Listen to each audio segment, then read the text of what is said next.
ये कहानी एक ऐसी औरत के ऊपर आधारित है जिसका पति जंग में घायल हो जाता है और फिर वो अपनी पत्नी की शारीरिक जरूरतों को पूरा नहीं कर पाता, जिस वजह से वो औरत अपने नौकर के साथ ही अपनी जरूरतों को पूरा करने लगती है। अब इसके बाद कहानी में आगे क्या होता है ये हम आज की इस एक्सप्लेनेशन में देखने वाले हैं। आज मैं जिस फिल्म को एक्सप्लेन करने वाला हूँ उसका नाम है लेडी चैटरली लवर और ये फिल्म 1981 में रिलीज हुई थी। मूवी की शुरुआत में हम घोड़ों की रेस होती हुई देखते हैं जिसको हमेशा की तरह क्लिफर्ड नाम का एक आदमी जीत जाता है। फिर वो अपनी वाइफ कोनी के पास जाता है और उसे बताता है कि इस बार भी वो रेस जीत गया है। अब इस रेस को जीतने की खुशी में क्लिफर्ड शाम को अपने घर पर एक पार्टी रखता है। पार्टी में क्लिफर्ड अपनी वाइफ के साथ डांस कर रहा होता है, पर तभी उसे खबर मिलती है कि इंग्लैंड और जर्मनी के बीच जंग छिड़ गई है और इस वजह से क्लिफर्ड को अगली सुबह ही सेना में वापस जाना पड़ता है। क्लिफर्ड जर्मनी के खिलाफ जंग लड़ रहा होता है और जंग के दौरान वो बहुत बुरी तरह घायल हो जाता है, जिस वजह से उसके पेट के नीचे का पूरा हिस्सा पैरालाइज हो जाता है। अब क्लिफर्ड चल फिर नहीं सकता था, इसलिए वो हमेशा व्हील चेयर पर ही रहता था और कोनी उसका ख्याल रखती थी। अब क्लिफर्ड का छोटा चेतन भी कभी खड़ा नहीं हो सकता था, जिस वजह से वो कोनी की शारीरिक जरूरतों को भी पूरा नहीं कर पा रहा था। अब एक दिन क्लिफर्ड कोनी को बोलता है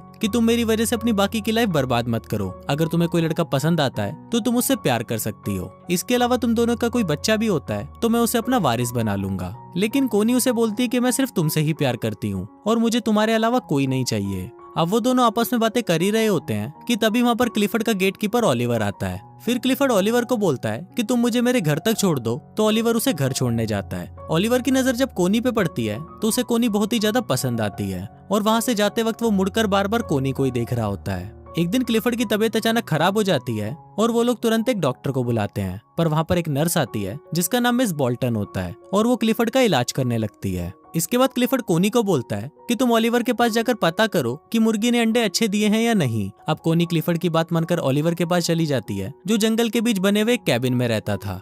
वहां पहुंचकर कोनी देखती है कि ओलिवर अपने पूरे कपड़े उतारकर नहा रहा होता है। अब ओलिवर को इस तरह देखकर कोनी के तन बदन में आग लग जाती है और वो इमेजिन करने लगती है कि ओलिवर वहीं पर ही उसके साथ घपाघप कर रहा है। अब कोनी के अंदर हवस इतनी ज्यादा बढ़ चुकी थी कि वो ओलिवर से मिले बिना ही वापस घर आ जाती है और क्लिफर्ड के पूछने पर वो बताती है कि ओलिवर उसे मिला ही नहीं। अब रात को कोनी जब सोने जाती है तो उसे बार बार ओलिवर के ही ख्याल आने लगते हैं। कोनी चाहकर भी ओलिवर को बुला नहीं पा रही थी और वो बस पूरी रात उसी के बारे में सोचती रहती है और उसको इमेजिन करते हुए अपने मौत के कुएं में उंगली डालने लगती है। अगले दिन क्लिफर्ड फिर से कोनी को अंडे देखने के लिए भेजता है और इस बार जब कोनी ओलिवर के पास जाती है तो ओलिवर उसे ढंग से बात तक नहीं करता। ओलिवर कोनी की हरकतों से समझ गया था कि कोनी उससे अपने मौत के कुएं की खुदाई करवाना चाहती है, पर ओलिवर ऐसा नहीं चाहता था कि उन दोनों के बीच में कुछ ऐसा हो क्योंकि इससे ओलिवर की नौकरी जा सकती थी। कोनी भी ओलिवर के ऐसे बिहेवियर से गुस्सा हो जाती है और गुस्से में वहां से चली जाती है। लेकिन जब वो लोग अगली बार वापस मिलते हैं तो ओलिवर उसे अपने कैबिन की चाबी दे देता है जिससे वो जब भी चाहे उन अंडों को आकर देख सकती है। अब इसके बाद से कोनी हर रोज ओलिवर के पास जाने लगती है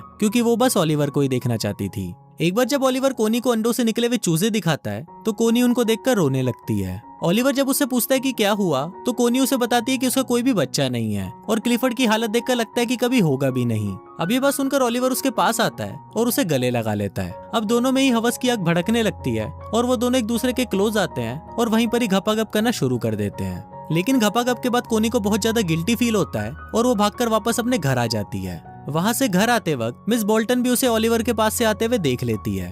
अब ऐसे ही कई दिन बीत जाते हैं और बहुत दिनों तक कोनी ओलिवर से नहीं मिलती। वो ओलिवर से प्यार तो करने लगी थी पर इसके साथ ही उसे लगता था कि ये सब करना भी गलत है। दूसरी तरफ ओलिवर भी कोनी को देखने के लिए तड़प रहा था और एक दिन वो उसे देखने के लिए उसके घर तक आ जाता है। अब उसे कोनी तो वहाँ पर नहीं दिखती पर मिस बोल्टन उसे वहाँ पर देख लेती है। अब एक दिन जब कोनी घर के बाहर बैठी होती है तो ओलिवर उसके पास आता है। फिर ओलिवर उसे पूछने लगता है कि क्या हमने कुछ गलत किया है, तो कोनी उसे बोलती है कि नहीं। फिर ओलिवर उसे अपने साथ जंगल में ले जाता है और वो दोनों वहीं पर ही घपाघप करना शुरू कर देते हैं। इसके कुछ दिनों बाद कोनी फिर से ओलिवर के पास जाती है और उसे बोलती है कि मुझे एक बच्चा चाहिए। ओलिवर उसे पूछता है कि फिर क्लिफर्ड का क्या होगा, तो कोनी बोलती है कि मैंने क्लिफर्ड से बात की है और वो एक बच्चे को अपना वारिस बनाना चाहता है। फिर ओलिवर उससे पूछता है कि क्या क्लिफर्ड को हमारे बारे में पता है, जिस पर कोनी उसे बोलती है कि नहीं। कोनी उसे ये भी बोलती है कि मुझे पता है कि जब क्लिफर्ड को पता चलेगा तो वो क्या बोलेगा, पर मैं तुम्हारे बिना रह नहीं सकती। अब ओलिवर बच्चे के लिए मान जाता है और वो कोनी को बोलता है कि मैं चाहता हूँ कि तुम एक रात मेरे साथ मेरे कैबिन में बिताओ। इसके बाद जब कोनी घर आती है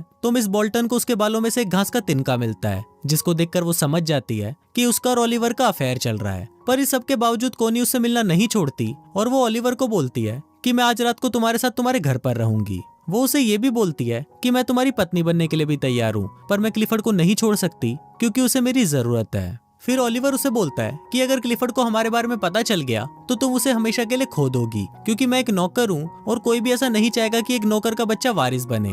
अब कोनी जब वापस अपने घर आती है तो उसे आते वक्त शाम हो जाती है। घर आकर वो देखती है कि क्लिफर्ड बाहर ही बैठा होता है। फिर कोनी उससे पूछती है कि तुम बाहर क्या कर रहे हो, तो क्लिफर्ड उसे बोलता है कि मैं सनसेट देख रहा हूँ। यहाँ क्लिफर्ड ऐसा दिखा रहा था कि उसे कुछ नहीं पता, पर क्लिफर्ड को कोनी और ओलिवर के अफेयर के बारे में पता चल चुका था।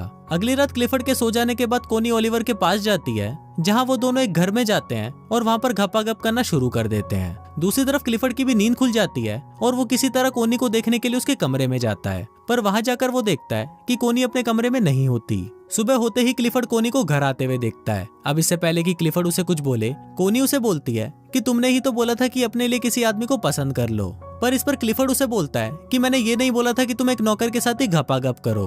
अब अगर तुम प्रेग्नेंट हो गई तो एक नौकर का बच्चा मेरा वारिस बन जाएगा। इसके बाद क्लिफर्ड कोनी को वेनिस भेज देता है और ओलिवर को भी काम से निकाल देता है। कुछ दिनों बाद वेनिस में कोनी को पता चलता है कि वो प्रेग्नेंट है, तो वो क्लिफर्ड के पास वापस आ जाती है। पर वहां आकर उसे पता चलता है कि क्लिफर्ड ने ओलिवर को काम से निकाल दिया है। ये सुनकर कोनी क्लिफर्ड पर बहुत ज्यादा गुस्सा करती है और वो ओलिवर को ढूंढने के लिए निकल जाती है। मूवी के लास्ट सीन में कोनी ओलिवर को ढूंढ लेती है और उसे बोलती है कि मैं तुम्हारे बच्चे की माँ बनने वाली हूँ। कोनी ओलिवर को ये भी बोलती है कि वो उसके साथ रहना चाहती है और वो क्लिफर्ड को भी छोड़ देगी, लेकिन इस पर ओलिवर उसे बोलता है कि तुम्हें एक बच्चा और एक वारिस मिल गया है, इसलिए तुम इसे लेकर यहाँ से चली जाओ। पर कोनी उसकी बात नहीं मानती और वो उसको बोलती है कि मैं तुम्हारे साथ ही रहना चाहती हूँ। अब ओलिवर भी उससे प्यार करता था, इसलिए वो कोनी की बात मान लेता है और वो दोनों एक साथ रहने लगते हैं। और कुछ इसी तरह से ये फिल्म यहीं खत्म हो जाती है।